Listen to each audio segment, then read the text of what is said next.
Algo importante es que los roles anteriores que veníamos sosteniendo eran bastante estáticos. Cuando hace 30 años preguntaban lo que hacía un editor, era bastante claro para definir. Cuando preguntamos qué hacía un escritor, escribía, en general en soledad en su casa. Y cuando pensamos lo que hacía una librería, también era muy fácil de distinguir. Hoy notamos que todos esos roles se van superponiendo. El escritor edita en muchos casos, el editor comercializa los libros de manera directa, de alguna forma compitiendo con las librerías también ofreciendo servicios de distribución, de impresión, y vemos que esos roles empiezan a solaparse y no estar tan claros como estaban anteriormente. Pareciese que sobre el mercado editorial hubiese caído una maldición china que dijese nos van a tocar épocas muy interesantes y divertidas. Cuando llegamos a estos casos, creo que siempre tenemos la tentación de quedarnos en nuestro sector, de pensar que en el mercado editorial estamos con estos problemas o con estos cambios, con estas modificaciones, y el primer culpable suele ser la tecnología. Creo que lo que podemos hacer como algo interesante, y que al menos nosotros lo vemos en el mercado que nos toca trabajar de la autopublicación, es tratar de entender un cambio más importante, más generacional y más cultural, ¿no? Creemos que hay 5 pilares que a nosotros al menos nos representan mucho a nuestro proyecto. La imprenta de Gutenberg, obviamente con la posibilidad de democratizar la impresión de libros, impresión / lectura de libros, / posesión, / posibilidad de publicar. Recordemos las primeras críticas a la imprenta porque justamente todo esto era visto de manera negativa. Luego tenemos Nietzsche, yo estudié filosofía, entonces para mí es un pensador muy importante, señala, una de sus frases de cabecera, digamos, es que no hay hechos, solo interpretaciones. Y de alguna manera Duchamp con el Migitorio lo que señala es esto, una obra de arte es concebida como tal porque hay una interpretación que la lleva a ese lugar. Finalmente, la aparición de Internet, que creo es bastante disruptiva en este sentido. Al siguiente slide. Respecto a Internet, podemos analizar las plataformas que hoy están vigentes como YouTube, los blogs, Twitter, Facebook, Spotify, Instagram, Wattpad y Wikipedia. Todos en diferentes ámbitos lo que tienen en común es que cualquier persona puede expresar lo que cree que es valioso. Valioso puede ser para un familiar nuestro, solo mi mamá, mi papá, mi hermano, mi hijo. Puede ser valioso para muchas personas, o un círculo determinado de todos los intereses que tengamos en común. Todas estas plataformas, más allá de sus diferencias, tienen esa similitud. Y lo que está detrás del mercado de la autopublicación creo que es eso.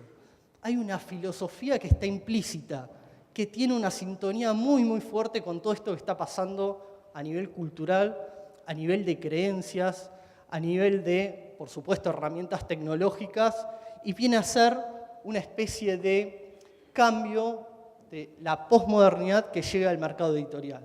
Ya las obras en sí mismas no tienen un valor. Si a mí me parece interesante, lo relevante no es lo que diga un editor, es lo que dice el escritor. El escritor decide si esa obra vale la pena. Y no importa que esa obra vaya para 1000 personas, 1500, 2000. Si es solo valiosa para mí, es relevante y la quiero publicar. Entonces, la posmodernidad, de alguna manera, está presente en esto. Los 3 valores fundamentales, por supuesto, son la democratización. Hoy en día cualquiera puede publicar, cualquiera es realmente cualquiera. En este mismo momento podemos estar subiendo un archivo a cualquier página web disponible para que esté a la venta tanto en papel como en libro digital. Por supuesto, es una expresión de libertad y también de igualdad. Lo podemos hacer cualquiera de nosotros. Esto lo salteo. Por supuesto, ustedes me dirán, vamos muy bien, la filosofía, todo muy lindo, pero como decía Jerry Maguire, show me the money, acá es mostrarme algún dato porque todo esto parece un intangible y queremos ver qué está pasando en el mercado realmente. El primer punto a tener en cuenta es que cuando hablamos de datos en el sector de la autopublicación, nos encontramos un campo que es visible, que son aquellas ediciones que podemos conocer a través de los registros en las diferentes cámaras del libro de los países. Ahora, hay toda una edición, una autoedición, que no es visible para las cámaras porque muchas de las plataformas tecnológicas no exigen que lleven ISBN. Por lo tanto, hay cientos y cientos y cientos de títulos que se escriben, que se producen en libro en papel, en libro digital, que se venden, que se leen y no son considerados libros por el sector. Por lo tanto, muchos de los datos que voy a compartir van a ser parciales respecto a lo que sabemos sin tener en cuenta esa autoedición invisible. Respecto al mercado de Estados Unidos, nos encontramos que en los últimos 5 años aumentó un 200% la cantidad de títulos autopublicados. Otro dato relevante es que solo en el 2016 se autopublicaron 780.000 títulos, muchos de ellos sin ISBN, 500.000 vía Amazon. Esto significa más de 2.100 títulos por día. En 14 días, en Estados Unidos, los autopublicados superaron la cantidad de títulos totales publicados en Argentina. Y en 6 años se publicaron más de 3 millones de títulos. Pensemos en una librería con 3 millones de títulos autopublicados. Vayamos a América Latina, a ver qué está pasando. En los últimos 10 años creció un 300% la cantidad de títulos autopublicados. De 2011 a 2016 aumentó un 100% y en el 2016 ya la totalidad de todos los títulos que se publicaban en América Latina, más del 10% eran autopublicados. Paso a Argentina. En 4 años se incrementó casi un 50% la cantidad de títulos autopublicados. En 2017 se alcanzó que el 26% del total de títulos publicados en Argentina pertenecían a autopublicación vía autor-editor o vía sello editorial que brinda servicios editoriales. En los últimos 4 años se autopublicaron más de 25.000 títulos en Argentina con ISBN. De nuevo, solo los títulos que tienen visibilidad para nosotros como vía cámara, ¿no? Y cuando hablamos de autopublicación, Amazon es el actor principal, realmente el que está moviendo el mercado con cifras muy elevadas. Nos encontramos que 40 de los 100 libros más vendidos son autopublicados. Escritores que de manera independiente deciden subir su archivo a la plataforma sin intervenir editores, lo colocan a la venta y logran estar 40 de ellos entre los 100 títulos más vendidos de la librería más importante de Estados Unidos.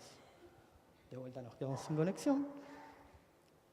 A su vez, el 43% de los ebooks que se venden en Amazon no llevan ISBN. De nuevo, no son visibles para el mercado. Libros que existen, pero que no los vemos. Wattpad, hasta el 2016, había publicado 150 millones de historias. Nos podemos preguntar, muy lindos números, ¿cuáles son las consecuencias para el sector? Por supuesto, se democratiza la publicación, hay un crecimiento exponencial de los títulos, un aumento de la bibliodiversidad, hay presión sobre las librerías, pensemos 3 millones de títulos incorporados en los últimos años en el caso de Amazon. También hay una competencia por la visibilidad. Estos títulos se están vendiendo, muchos de ellos, en los mismos canales online que se venden en los libros tradicionales. Hay una presión a la baja en los precios. En general, los libros autopublicados tienen valores más bajos que los precios de las editoriales comerciales. Una competencia por la atención de los lectores, por supuesto, la cantidad de gente es finita, mayor cantidad de títulos, mayor competencia. Los validadores tradicionales, las editoriales tradicionales como legitimadoras de contenido empiezan a perder un poco de fuerza. También empieza a haber determinados casos donde los autores pueden hacer cálculos económicos y optar por la autopublicación por la mayor rentabilidad que les da su autopublicación. Y también la calidad de los títulos autopublicados empezó a mejorar mucho, ya sea diseño, ya sea en contenido, ya sea en la profesionalización de los autores. Podemos tomar una frase de Roger Domingo de los libros económicos del grupo Planeta, que señala: hay autores que podríamos publicar, pero prefieren autopublicarse. De hecho, cada vez hay más escritores que te rechazan ofertas, incluso con anticipo mediante. Grupo Planeta. Respecto a la autopublicación, también hay que entender que existen diferentes modelos. No hay solo una manera de llevarlo adelante. La primera es la del autor-editor, aquel escritor que decide autopublicarse, diseñar su portada, diseñar el interior de la obra, tramitar su ISBN ante la Cámara del Libro. Ahí es donde recibe un ISBN de autor-editor, ir a la imprenta, imprimir, vender y demás. Es una especie de emprendedor de la edición de forma personal. Luego tenemos las plataformas, en general son gratuitas, como Amazon y otras más que ya vamos a ver, donde alguien sube los contenidos y se colocan a la venta. En este caso hay un fuerte componente, por supuesto, de software. Prácticamente no intervienen humanos. Y en tercer lugar tenemos las empresas de servicios editoriales como la nuestra, donde de alguna forma le brindamos soluciones para las necesidades más fuertes, diseño, trámites, participación en la Feria del Libro, venta y demás. En ese caso el escritor decide escribir su obra, pero después delega todo lo que serían las tareas de una editorial contratando servicios en especie de paquetes, ¿no? Las más importantes, la primera línea de Estados Unidos, CreateSpace, Kindle, Lulu, Wattpad. En la segunda línea de España, Bubok, Me Gusta Escribir, de Penguin y Universo de Letras de Planeta. Los grandes grupos ya están ingresando en la autoedición. Círculo Rojo, que es una empresa que brinda servicios editoriales, la principal de España. Roca Autores, una editorial más tradicional, clásica, / prestigiosa, que ingresa en la autoedición. Y en Argentina, los principales Duncan y Autores de Argentina. Las tecnológicas también ya están trabajando en este sector, sobre todo Amazon, Apple y Google. Y también para ver la diversidad de posibilidades que hay en el mundo, tomé 4 casos de nuestra editorial. En el primero es Carlos Polimeni, un periodista, la mayoría de ustedes supongo que lo conocen, tiene una larga trayectoria y muchos libros publicados. En esos 2 primeros títulos del margen izquierdo, en el mismo momento estaba autopublicando un libro con nosotros y sacando un libro con Planeta. Un autor profesional, ya con trayectoria, decide autopublicar cierto contenido que estaba vinculado a su programa de radio, iba para un nicho específico, y decide publicar otra obra con el grupo Planeta, en simultáneo, en paralelo. En el segundo caso, margen derecho superior, Fernando Valdivia, un escritor que se dedica a todo lo que es salud y alimentación. Su primera obra la autopublica y luego llega este año a publicar con Paidós. Las editoriales de autopublicación como semillero de escritores que quieren dar ese salto. Tercer caso, margen inferior izquierdo, Gastón Intelizano, escritor de novelas policiales. Sus primeros 2 libros los autopublicó con nosotros, luego lo contratan de una editorial tradicional, lo publica Vestales con el libro Error de Cálculo, y en su 4º libro vuelve a autopublicarse. Autor que ingresa al sistema de autopublicación, pasa al mercado tradicional y vuelve a la autopublicación. Y en el 4º caso, un autor que se llama Martín Sirio, es un youtuber ahora bastante conocido, que decide autopublicarse, tiene una cantidad de seguidores muy grande y que rechaza ofertas de un grupo editorial grande. En ese caso, el autor privilegia la forma de llevar adelante su obra, ¿sí? Vemos que esto es una forma de ver el panorama del mercado de la autoedición y de las necesidades diferentes de los escritores. Ahora sí, paso a hablar de Autores de Argentina. Como les comenté, somos una empresa que hacemos servicios editoriales. Comenzamos en el 2004, en realidad no como editorial, sino como una simple página web de venta de libros a través de Internet, una librería. La única característica era que tenían que ser escritores de Argentina y vendíamos libros de todos los sellos editoriales. El proyecto empezó de forma amateur, entre mi papá, mi mamá, mi hermano y yo. La verdad, ninguno veníamos del sector editorial, ninguno se dedicaba a esto y tampoco ninguno le dedicó energía. Por lo tanto, estuvo esa página web online sin funcionar demasiado bien, sin dar ningún rédito económico y nadie vivía de eso. En el 2008 sí ya empezamos con el sello Autores de Argentina y notamos que había una necesidad, había unos pequeños mails que nos llegaban de gente que quería publicar y no encontraba la manera, de que nos pedían algún tipo de ayuda, de asistencia, de que le contemos de qué se trataba esto. Así que en ese año comenzamos con el sello Autores de Argentina, también de una forma totalmente amateur, ninguno venía al mercado editorial, yo estaba estudiando filosofía y comencé a tratar de aprender cómo se hacía esto, desde descargando un tutorial en YouTube, cómo se maqueta un libro, cómo se hace una portada, cómo se envía imprenta y todos los cómo que podamos imaginarnos. Lo que sí tenía en ese momento era un interés muy fuerte por lo que estaba pasando con Internet. Me parecía que era un cambio fuerte que se estaba dando y ya en ese año, en el 2008, publicamos nuestro primer ebook. Pensamos que Amazon lanzó el Kindle en el 2007, por lo tanto nuestro primer ebook es del 2008, de forma totalmente amateur, rudimentaria, pero de todas maneras lo estamos comercializando vía Amazon. Y por supuesto también lo que es impresión por demanda.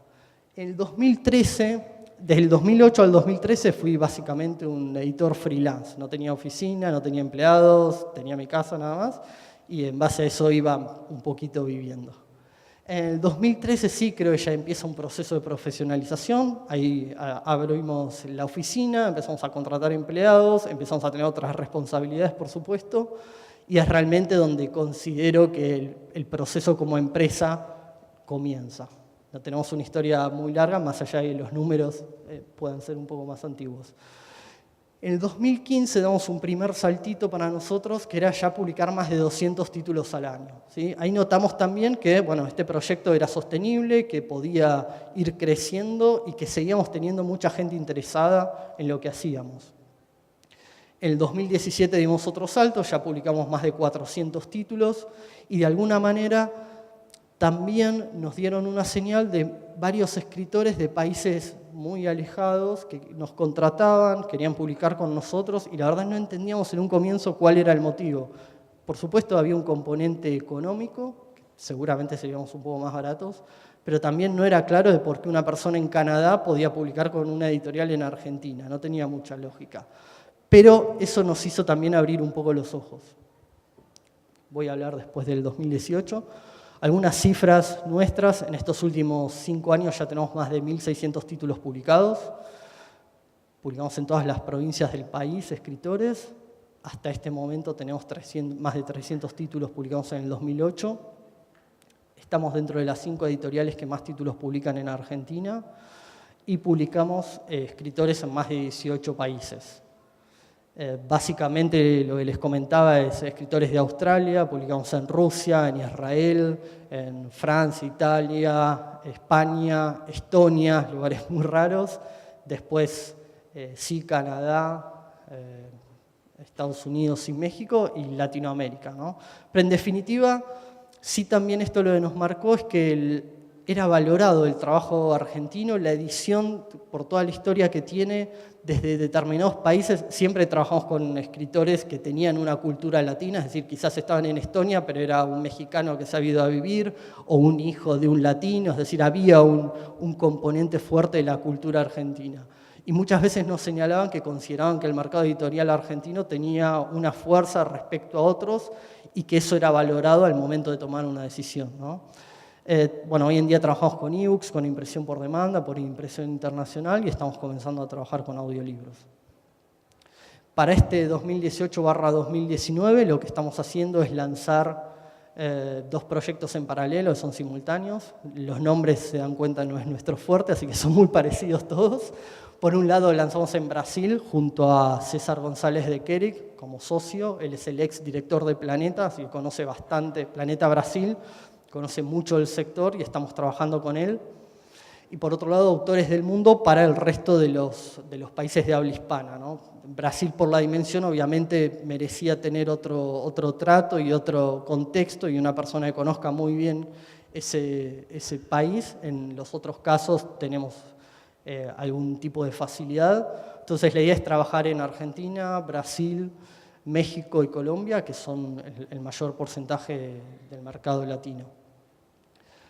Para terminar, sí, estoy terminando, así que llego bien con el tiempo, creo que es importante algunos aprendizajes que tuvimos. En primer lugar, nos dimos cuenta que era vital en nuestro proyecto, son 4 palabras. Por un lado, la cultura. Nosotros nos entendemos como una empresa cultural, también entendemos que muchas veces no nos vean como tal, pero creemos que estamos haciendo un aporte a la cultura, creemos que estamos cubriendo un montón de nichos o de espacios donde los libros tradicionales no llegan. También creemos en ciertos valores que tiene la autopublicación, en esto de si uno tiene algo para decir, no importa que otra persona lo valide. Si yo tengo la necesidad de comunicar algo, lo voy a llevar adelante y no necesito esa validación externa. Nosotros creemos en eso, realmente creemos y admiramos a la gente que lleva adelante eso. Hoy en día que alguien escriba meses, años, que se tome el tiempo, el trabajo y que luego decida publicar, a nosotros nos hace estar muy cercanos al autor. Y realmente es gente que nos emociona. También la tecnología. Nosotros, por supuesto, no podríamos ser solo una empresa de cultura sin tener en cuenta el valor fundamental que hoy en día tiene la tecnología en todos nuestros ámbitos. La economía sucede lo mismo. Somos una empresa, tenemos empleados, tenemos determinadas obligaciones, por lo tanto hay que tener un foco muy fuerte en este factor. Y finalmente el diseño, que hoy pasa a ser también un valor relevante para la percepción de los lectores, de los clientes y de toda la gente que lleguemos. En segundo punto es entender el contexto. Nosotros estamos dentro del mercado editorial, pero está pasando algo muchísimo más grande del mercado editorial, está pasando algo muchísimo más grande de Internet, está pasando algo detrás con la cultura, con la filosofía, hay un cambio de época. Vayamos a la música, vayamos al arte, vayamos a la cultura, arquitectura y demás, en todos lados sucede lo mismo. Hay cambios de valores, es la posmodernidad pura que se está expresando. Y nosotros estamos dentro de eso y estamos jugando un rol dentro, muy pequeño, del mercado editorial. El sueño de ver su título publicado, otros que quieren que lo lean sus nietos y nada más, y para nosotros es hermoso. Y también hay otras personas que quieren llegar al mercado tradicional y también es súper valorable y lo potenciamos y tratamos de que pueda lograr su objetivo.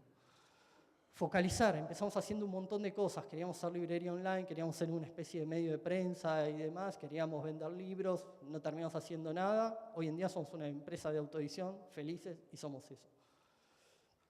Por supuesto, probar e innovar, todo esto necesita ser testeado, probado, evaluado. A veces, como editores, estamos dentro de una caja y no nos damos cuenta de lo que está pasando, cómo percibe el resto de la gente, entonces validarlo con nuestros autores, validarlo con los lectores, saber qué piensan y demás, y luego, por supuesto y fundamental, es medir esa repercusión que está teniendo. Medir nos permite proyectar, tener dirección, saber a dónde ir, cuál es nuestro foco y dónde vamos a trabajar. Y por supuesto creo que también, al menos lo que nosotros notamos, es que tener una visión global no era tan difícil, era más un temor nuestro. Hasta el día que alguien nos contrató, creo que era Canadá, fue la primera edición que hicimos en el exterior, y nos dimos cuenta que era exactamente lo mismo de trabajar con alguien en Salta. Era todo idéntico, simplemente lo único que cambiaba era cómo mandarle los libros o dónde imprimir los libros, un tema de logística. Todo el proceso editorial era maquetar un libro, enviarle las muestras, hacer un ISBN, etcétera, etcétera. Y eso nos abrió realmente la cabeza y nos cambió mucho. Y por supuesto también, para terminar, convertirnos en seres anfibios. Estamos continuamente jugando en diferentes campos. En algún momento tenemos que ser culturales, pero también tenemos que tener un pie en la economía. En algún momento tenemos que ser papel, en otros momentos tenemos que ser digitales. En algún momento tenemos que tener un pie muy fuerte en diseño. Y nos tenemos que sentir cómodos en todos estos ámbitos. Recién hablamos sobre Amazon y demás. Creo que no es un problema nada de lo que nos pueda pasar. Simplemente cómo entendemos esos cambios y dónde tratamos de ubicarnos nosotros haciendo lo que nos gusta. Así que finalmente, como dice Kung Fu Panda, no hay ingrediente secreto. Si uno ama lo que hace, me emocioné.